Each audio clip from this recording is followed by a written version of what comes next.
जो भी आप में से अपनी ज़िंदगी को शानदार बनाने के लिए जोखिम लेने को तैयार है, मेरी नज़र में वही एंटरप्रेन्योर है, वही उद्यमी है। उसूलों पे जो आँच आए तो टकराना ज़रूरी है, जो जिंदा हो तो फिर जिंदा नज़र आना ज़रूरी है। इस देश को नौकरी मांगने वालों से ज़्यादा नौकरी देने वालों की ज़रूरत है, लेकिन कोई भी उद्यम जो सिर्फ पैसा कमाता है वो समाज को फ़ायदा नहीं पहुँचाता है। सो विकास दिव्य कीर्ति सर के बारे में मैं आपको कुछ चंद लाइंस में इनका इंट्रोडक्शन देना चाहूंगी। He is an Indian educationist, entrepreneur and founder of Drishti IAS, an institute that provides coaching for civil service aspirants in India. मैं चाहती हूं सर कि आप हमारी ऑडियंस को एड्रेस करें with few words. आप सभी को नमस्कार।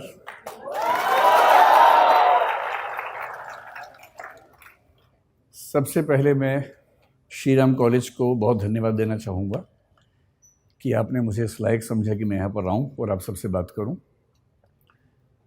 और आपके सभी टीचर्स और जिन बच्चों ने मैनेज किया, उन बच्चों की मेहनत और उन बच्चों की हिम्मत की मैं दाद दूँगा, क्योंकि जब उन्होंने पहली बार मुझसे बात की तो मैंने उनसे कहा कि मैं 12 से 14 तारीख को भारत में नहीं हूँ।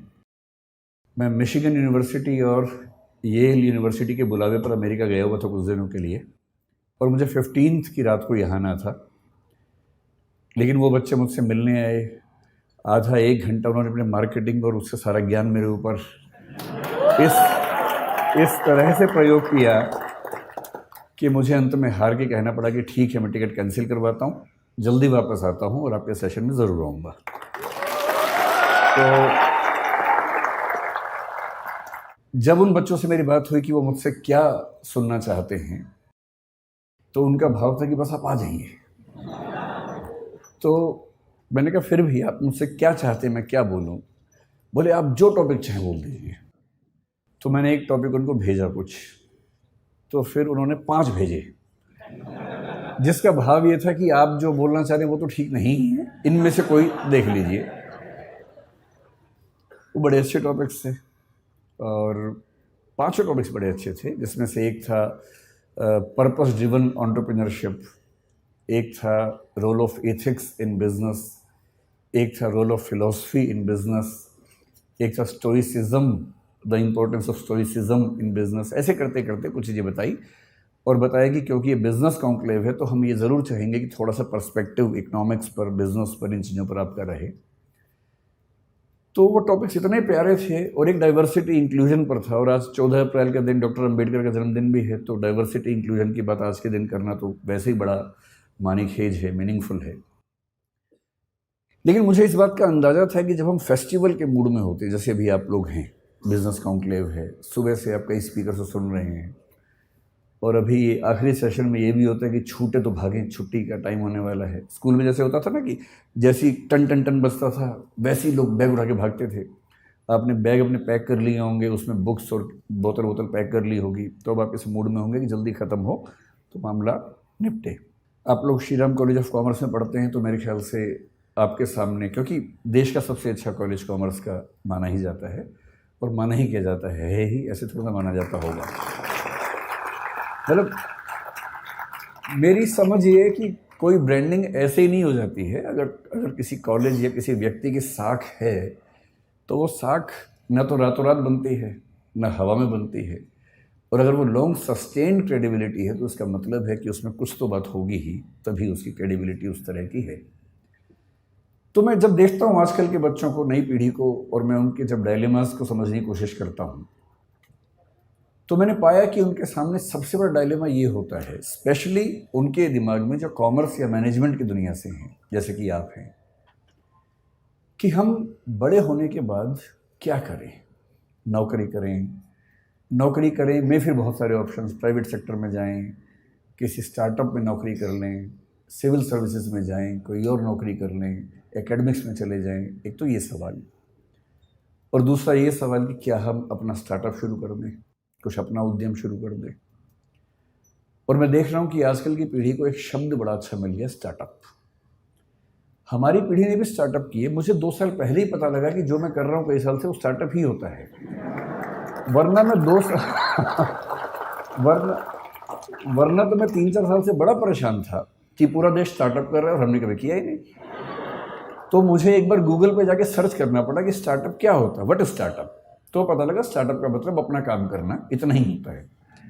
तो फिर मैं समझ गया कि अच्छा। तो मैंने 1-2 पढ़े लिखे लोगों से पूछा, तो जो मैं करता हूँ क्या वो स्टार्टअप हो सकता है? बोले हाँ वो स्टार्टअप है, आपका सक्सेसफुल स्टार्टअप है। तो मुझे बड़ी खुशी हुई कि मैंने ये काम कर लिया। वरना दुविधा रहती कि सारी दुनिया कुछ कर रही है और हमारे वर्तमान सरकार उस पर इतना जोर दे रही है और हमने किया ही नहीं वो काम। आप लोग संयोग से हमारे पूरे भारतीय इतिहास के उस दौर में हैं। मैं इस पे आता हूँ 2 मिनट के बाद, इस वाक्य को पूरा करूँगा। उससे पहले एक संकेत करता हूँ। हर देश में जो इकोसिस्टम है उसमें सपने अलग अलग होते हैं, और ये आपके सपने दरअसल आपके सपने होते नहीं हैं। आपके सपने आपके समाज के सपने होते हैं जो उसने आपके मन में बैठा दिए। ऐसा संयोग नहीं है कि हमारे पास जो बच्चे आते हैं उनमें से बिहार, उत्तर प्रदेश, राजस्थान के बच्चे आमतौर पर सिविल सेवक बनने के मूड से ही आते हैं। और यदि मैं उनसे कहूँ कि कभी अपना स्टार्टअप सोच के देखो, तो उनके चेहरे पर ऐसा भाव आता है कि मैं क्या सोच रहा था और आप मुझे किस लायक समझ रहे हैं।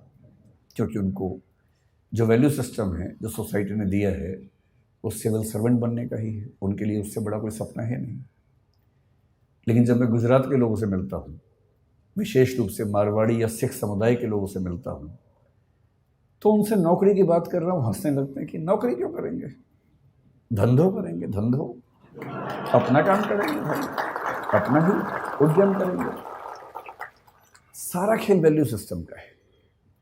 हम उस समाज के लोग हैं जहां ज्यादा पैसा कमाने का सम्मान ज्यादा नहीं है। आप कितना ही पैसा कमा लें, लोग आपको सम्मान देंगे नहीं जब तक आप उससे बड़ा कुछ नहीं कर लेंगे। लेकिन कई देश ऐसे हैं, कई समाज ऐसे हैं जहां पर धनी होना, सफल उद्यमी होना अपने आप में एक सक्सेस की निशानी है। मैं एक एग्जाम्पल देके बात करता हूँ। मुझे एग्जाम्पल देने की बहुत बीमारी है, उसी से बात समझाना आसान भी लगता है मुझे।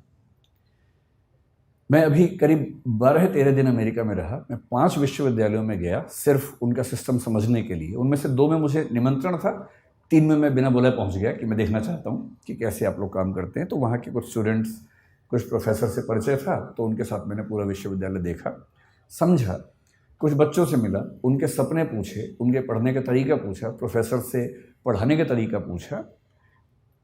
पर्पज़ ये था कि कल को अगर मैं कोई विश्वविद्यालय शुरू करूं, जो कि मेरा एक सपना है, तो मेरे पास एक टेम्पलेट हो या कई टेम्पलेट्स हों कि एक अच्छा विश्वविद्यालय कैसा होता है और बच्चों की पूरी ग्रूमिंग का तरीका क्या होना चाहिए। तो उन्होंने सब मुझे बताया। मैंने वहाँ जो बिजनेस पढ़ रहे थे, 1-2 बच्चे जिन्होंने बिजनेस स्टडीज़ पढ़ा हुआ था मास्टर्स लेवल पर या ग्रेजुएशन लेवल पर, और मैं अच्छे यूनिवर्सिटी की बात कर रहा हूँ, मैं यूटी ऑस्टिन की बात कर रहा हूँ, मैं मिशिगन यूनिवर्सिटी के रॉस स्कूल की बात कर रहा हूँ, मैं कोलंबिया यूनिवर्सिटी की बात कर रहा हूँ, इनकी बात कर रहा हूँ जहाँ पर पढ़ना किसी के लिए बहुत बड़ा सपना हो सकता है। वहाँ जिन लोगों ने बिजनेस स्टडीज़ की पढ़ाई की, उनसे मैंने खूब बातें की, 1-1, 2-2 घंटे बात की, और अंत में एक कठोर सवाल पूछा। मैंने कहा 2 बातें बताना सीधे सीधे। एक तो ये कि यहाँ से पढ़ने के बाद क्या पैकेज मिलेगा तुम्हें। वो थोड़ा चौंक जाते थे कि कितना सीधा सवाल पूछ लिया। मैंने कहा इसीलिए पूछ रहा हूँ कि मुझे पता तो हो कि यहाँ आप आए तो उसका फ़ायदा है कि नहीं है। तो उनमें से कुछ ने, मैं स्पेसिफिक नहीं होऊंगा क्योंकि उनकी प्राइवेसी का मामला भी है, 1-2 लोग जो मास्टर्स में काफ़ी अच्छे लेवल पर थे, पूरी स्कॉलरशिप पर गए हुए थे, उन्होंने बताया कि सर हमने जो यहाँ खर्च किया है, मतलब जो बिना फेलोशिप वाले लोग खर्च करते हैं, वो करीब भारतीय करेंसी में 1.5 से 2 करोड़ रुपए के बीच का खर्चा हो जाता है 2 साल की पढ़ाई करने का। स्कॉलरशिप है तो अलग बात है, नहीं तो इतना खर्चा हो जाता है।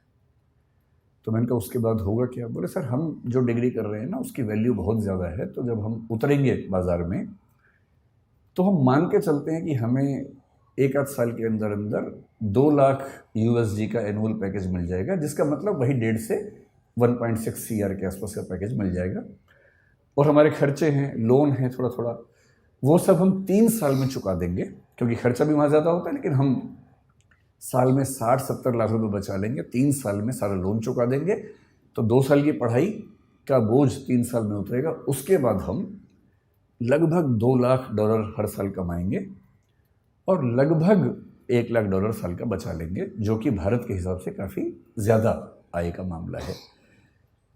तो वैसे हम बहुत खुश यहाँ नहीं हैं, क्योंकि सोशल लाइफ वैसी नहीं है हमारी, but still financially we will be so good that we can be happy on that ground. तो मैं उनसे बहुत प्रभावित हुआ। मैंने कहा वाह क्या बात है, आप खूब सफल हों, अच्छे उद्यम करें, और जैसे जैसे आगे बढ़ेंगे फिर तो पता नहीं क्या होने वाला है। बाद में 2 लाख से बढ़ के 2.25 होगा, 2.5 होगा। मैंने कहा सीधे बताओ कि 20 साल बाद कितना होगा। काफ़ी सोच के बोले कि सर जो 2-3% लोग हैं सबसे शानदार, वो 20 साल बाद शायद $3 लाख के आसपास भी आ जाएंगे, 2.5 करोड़ कमा लेंगे। मैं बड़ा खुश हुआ। मैंने कहा चलो भारत का हर बच्चा वहाँ जाके करोड़पति हो जाए, इससे बड़ी खुशी की क्या बात है। सारा मैं खर्च तो ना करेगा, यहाँ भी तो भेजेगा वापस करके। तो रेमिटेंसेस हमारे पास आएंगी तो हम इस बात से खुश हो सकते हैं। फिर कल मैं न्यूयॉर्क में था, तो वहाँ से जब मैंने टैक्सी पकड़ी JF कैनेडी एयरपोर्ट के लिए, तो मेरी आदत है कि मैं जब टैक्सी में जाता हूँ तो जो टैक्सी ड्राइवर है उससे खूब गप्पे मारता हूँ आधा एक घंटा। वो पक जाता है मुझसे बात करते करते। तो मैंने उसको पकड़ लिया। ये जो बच्चा था, अच्छा अमेरिका में टैक्सी चलाने वाला आपको अमेरिकन तो आमतौर पर नहीं मिलेगा, 10 में से 1 मिलेगा, बाकी 9 विदेशों के लोग मिलेंगे जो ग्रीन कार्ड पे हैं या वर्क वीज़ा पे हैं और अपनी रोजी रोटी वहाँ कमा रहे हैं। लेबनान के मिलेंगे, कुवैत के मिलेंगे, और जो मुझे कल मिला ताजिकिस्तान का सॉरी मिला। प्यारा सा बच्चा था। मैंने उससे उसका नाम पूछा, अच्छा सा नाम था पर मुझे याद नहीं है क्योंकि नाम कुछ अलग किस्म का था। अगर आपको बहुत शौक है तो मैंने नाम नोट कर लिया था। मैं नोट कर लेता हूँ खटाक से, ताकि मैं बाद में केस स्टडी की तरह उसे कहीं कोट कर सकूं, क्योंकि मेरा काम ही ये है कोट करना जगह जगह जाके। तो मैंने एक नोट बना रखा है, टेकअवेज ऑफ USA ट्रिप 2023। उसमें जो आखिरी स्टडी है वो है टैक्सी टू JFK एयरपोर्ट। उसका नाम था गाई राटी। 23 साल का बच्चा था, ताजिकिस्तान से। मैंने उसको इंग्लिश नहीं आती थी, ताजिक भाषा आती थी जो मुझे नहीं आती थी, उसे हिंदी भी नहीं आती थी। अच्छा, ऐसे में क्या होता है कि इशारों की भाषा में काम चलता है फिर थोड़ी देर के बाद तो। और इशारों की भाषा यूनिवर्सल है, और अंग्रेज़ी इतनी उसको आ गई थी कि सेंटेंस का स्ट्रक्चर नहीं आता था ना, बाकी तो आता ही था। आई, गो, ताजिकिस्तान, ईयर, तो इतना बात समझ में आ गया था कि साल में एक बार जाता है। तो इस तरह से सिंटेक्स के बिना जो भाषा काम करती है उस भाषा में काम चल रहा था। तो मैंने पहले उससे पूछा व्हाट्स योर नेम। उसने घूर के देखा, मैं कहा नेम, वो समझ गया नेम पूछ रहा है, तो उसे बताया गाई राटी। फिर मैंने कहा एज, तो उसने कहा 23 ईयर्स। भारत में फूफा लोग इतना करने के बाद तो रिश्ता तय कर लेते हैं। तो उसके चेहरे पर भी ये भाव था कि क्या ये रिश्ता तय करने वाला है। तो मैंने उससे कहा नहीं, मैं तो कुछ और पूछना चाह रहा हूँ। फिर मैंने कहा गाई राटी कब से हो अमेरिका में? उसने कहा 1 ईयर। तो मैंने कहा वीज़ा कैसे मिला? बोला ग्रीन कार्ड। तो मुझे ध्यान आया कि ग्रीन कार्ड के मामले में डाइवर्सिटी पॉलिसी काम करती है, हर देश से कुछ लोगों को मिलता है, तो उसमें उसको मिल गया होगा। तो मैंने बहुत सहानुभूति के भाव से पूछा, मैंने गाई राटी कितना कमा देते हो यार? मुझे लगा बोलेगा बहुत कम कमाता हूँ, इस भाव से थोड़ी सी टिप मिल जाए अंत में, और मैं उसको बहुत खुश होकर $10 की टिप दूंगा और एहसान कर दूंगा अंत में, मुझे भी खुशी हो जाएगी। तो उसने कहा कि ऑलमोस्ट $400 to $500 एवरी डे। अच्छा, भारत का आदमी सीधे 80 से गुणा करता है वहाँ जाके, जो भी फिगर सुनता है खटाक से गुणा करता है। मैं घबरा गया, भाई ये तो बहुत ज़्यादा कमा लेता है, इसका मतलब तो बहुत ही ज़्यादा कमा लेता है। मैंने कहा अच्छा। फिर मैंने कहा how many days in a week you work? क्योंकि वहाँ सब 5 दिन काम करें, 2 दिन मस्ती करते हैं। बोला ऑल 7 डेज। क्योंकि मस्ती तो वहाँ के लोग करते हैं ना, बाहर से जाते हो तो भविष्य में मस्ती करने के मूड में होते हैं, अभी मेहनत करते हैं। फिर वो समझ गया कि मेरी इनकम काउंट करना चाह रहा है, तो उसने खुद ही बोला on average I earn $12,000 to $14,000 per month. फिर मैंने 80 से गुणा कर दिया खटाक से, तो मैं समझ गया कि ये महीने के 10 से 12 लाख कमा लेता है। तो मैंने उससे फिर पूछा दिस इज योर रेवेन्यू और दिस इज योर सेविंग? भाई आप तो कॉमर्स के लोग जानते हैं, रेवेन्यू अलग है, सेविंग अलग है। नेट इनकम है कि ग्रॉस इनकम है, उसी में सारा खेल हो जाता है। और वैल्यूएशन की दुनिया इसी खेल पे चल रही है कि कुछ का कुछ बोल के वैल्यूएशन करवा लेना है। तो उसने कहा दिस इज माई सेविंग।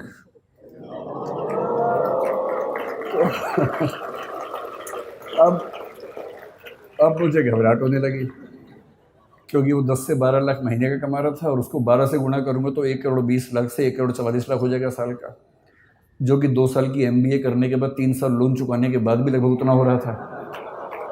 तो आप लोग बुरा मत मानिएगा, MBA वाले लोग है ना, आप लोग कॉमर्स की दुनिया में पढ़ रहे हैं, बुरा मत मानिएगा, मैं तो केवल ये बताना चाह रहा हूँ कि दुनिया के रुझान क्या हैं। तो मैंने बड़ा हौसला मन में रख के सोचा कि कहीं तो MBA वालों को ऊपर उठाऊं। तो मैंने कहा लेकिन तुम्हारी इनकम आगे बढ़ेगी नहीं इससे ज़्यादा, you have a stable income, but if you had been in service you would have grown faster, you would have got increments every year. मतलब ये बात समझाने में 1 घंटा लग गया, तोड़ के सेंटेंस बोलने पड़ रहे थे। तो उसने कहा no, I am buying 2 more taxis. तो मैंने कहा भाई अभी सेल्फ ड्राइविंग कार की परमिशन तो मेरी नहीं है कि तुम 2 टैक्सी लेके चला दोगे बिना ड्राइवर के, कैसे कैसे होगा, तुम कितनी चला लोगे। पर no, I will get 2 drivers from Tajikistan and the per hour minimum wages is $10 to $12। तो मैं उनसे दिन में 10 घंटे काम करवाऊंगा, $120 उनको दूंगा, और मैं एक टैक्सी से 400-500 कमा लेता हूँ, 120 दे दूंगा, तो भी मेरे पास मतलब 350 की एवरेज एक कार से बचेगी।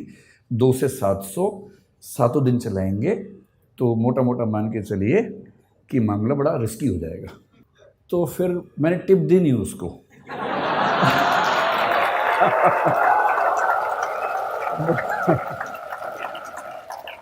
मुझे चिंता थी कि जब मैं उतरूंगा कहीं वो मुझे टिप ना दे दे थोड़ी सी कि भाई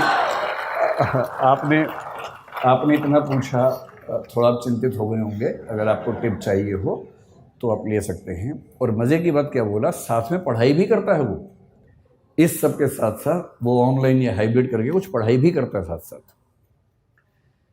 तो मुझे लगा कि श्रीराम कॉलेज ऑफ कॉमर्स के लिए सही केस स्टडी मिल गई मुझे, क्योंकि यहाँ बिजनेस कॉन्क्लेव में तो ऐसी बात करनी चाहिए। तो मैं अपनी बात को केवल 10 मिनट में सार इस एनेक्डोट के माध्यम से समझाना चाह रहा हूँ। आप लोग अभी युवा हैं, जिंदा हैं और सपने देखते हैं। जिंदा होने का मतलब वो नहीं होता है ना, जिंदा होने का मतलब होता है जो जिंदा हो तो फिर जिंदा नजर आना जरूरी है, ये मतलब होता है ना। जिंदा, एक बहुत प्रसिद्ध शेर है, उसूलों पे जो आँच आए तो टकराना ज़रूरी है, जो जिंदा हो तो फिर जिंदा नज़र आना ज़रूरी है। तो मैं इसलिए कह रहा हूँ कि आप लोग ऊर्जा से लबरेज युवा हैं और अभी आपकी सपने देखने की उम्र है। जिंदा तो बहुत लोग हैं, लेकिन कुछ लोग ज़िंदगी ढो रहे हैं, घिसट रहे हैं, और आप भरे हुए हैं ऊर्जा से। इस देश को नौकरी मांगने वालों से ज़्यादा नौकरी देने वालों की ज़रूरत है,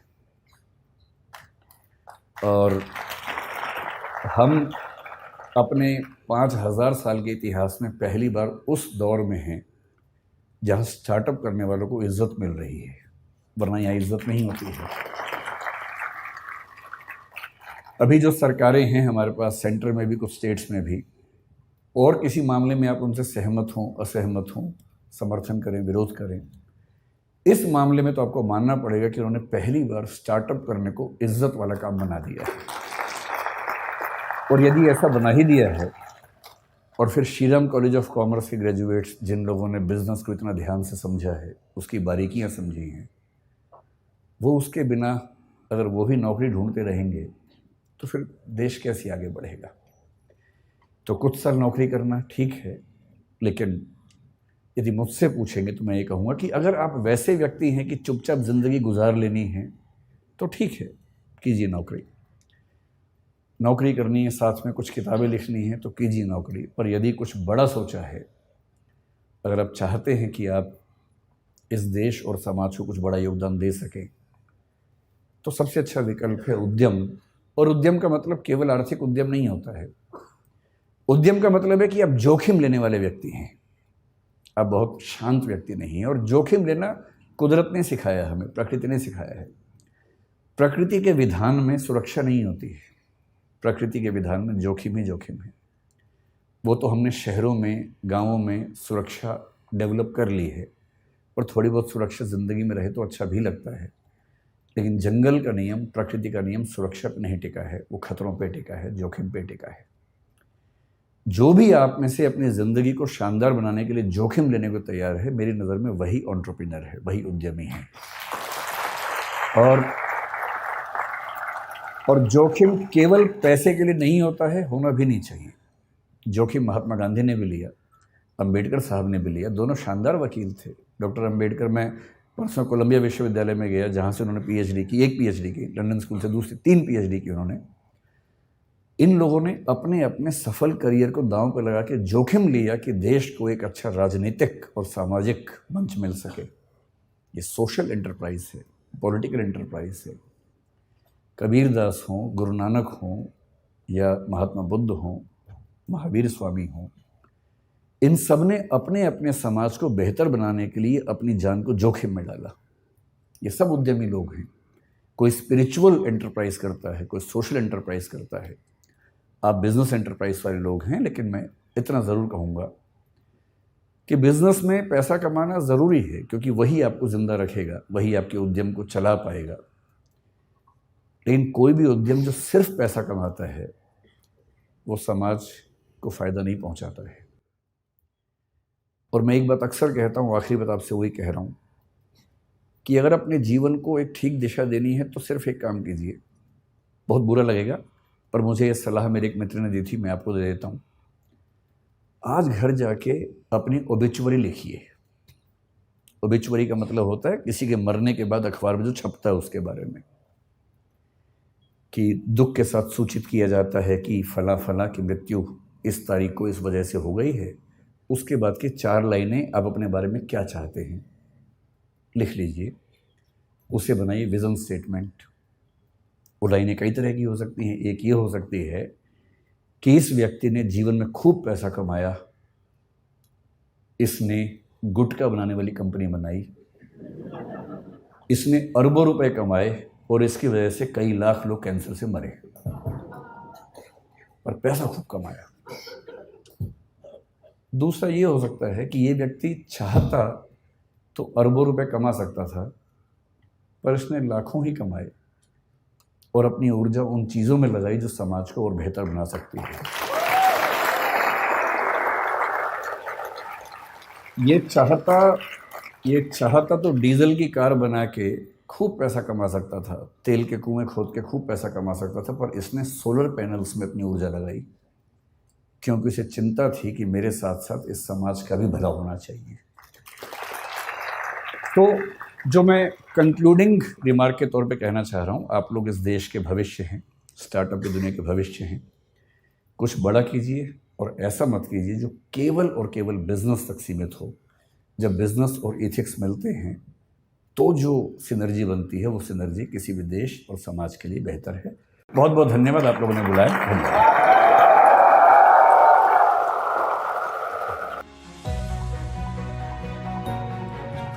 बहुत बहुत शुक्रिया सर हमारे साथ जुड़ने के लिए।